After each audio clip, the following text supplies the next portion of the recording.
The Treasure Coast was originally inhabited by the Ace tribe of Native Americans, and it is actually named after a major wreck of fleet of ships on our reefs in 1715. So it's no surprise we have a lot of haunted spots along our coast.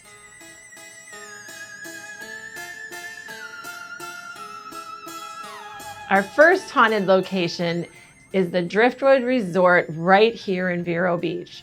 Waldo Sexton, who died in 1967, actually built the resort to be his Ocean Drive home. Guests that stay in suites, part of the original home, report hearing strange noises and voices from the hallways in the middle of the night.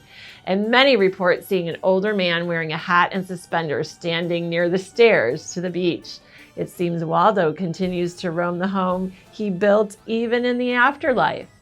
Next, we're making our way to Fort Pierce, more specifically the famous Sunrise Theater. Rupert Kobelgard reportedly watches over the historic theater he opened back in 1923. The theater closed in 1983, and people have reported opaque shapes in the windows and knocking inside the building. Construction workers renovating the building reported strange noises and their equipment being moved around overnight. The building has been investigated by professional paranormal investigators that have reported knocking sounds, doors closing and opening, and even batteries from their equipment being drained suddenly. Now let's make our way down to Stuart and head into Gilbert's Bar House of Refuge. This building is said to be haunted by multiple spirits, from pirates and housekeepers to men that died in a nearby shipwreck.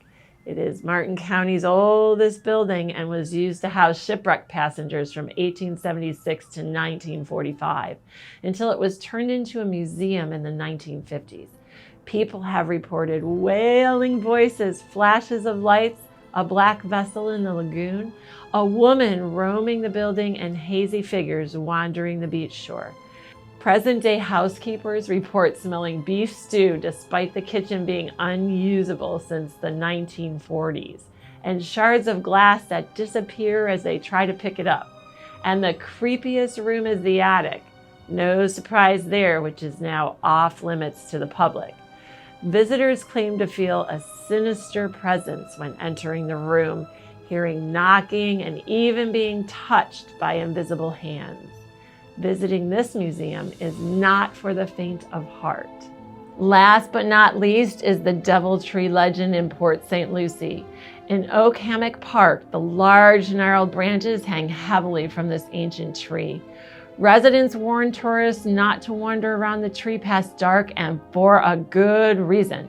The tree is bound to a Floridian horror story from 1971. Gerald Schaefer, Florida's first serial killer, tortured and hung 2 hitchhikers before burying their bodies in a shallow grave under the Deviltree. To this day, the Deviltree serves as a grim memento to his crimes. Attempts have been made to remove the tree, but chainsaws break as soon as they begin cutting the tree. In 1992, a priest attempted to perform an exorcism over the tree, only to have a force knock over his cross. Travelers who investigate the tree at night report feeling a chill and hearing screams. Some have even reported seeing the hitchhikers hanging from the tree. And the most terrifying part, every man that has attempted to cut the tree with a chainsaw has been involved in a fatal accident. It is now legend that anyone who removes a piece of the tree or attempts to cut it down will be doomed to a similar fate.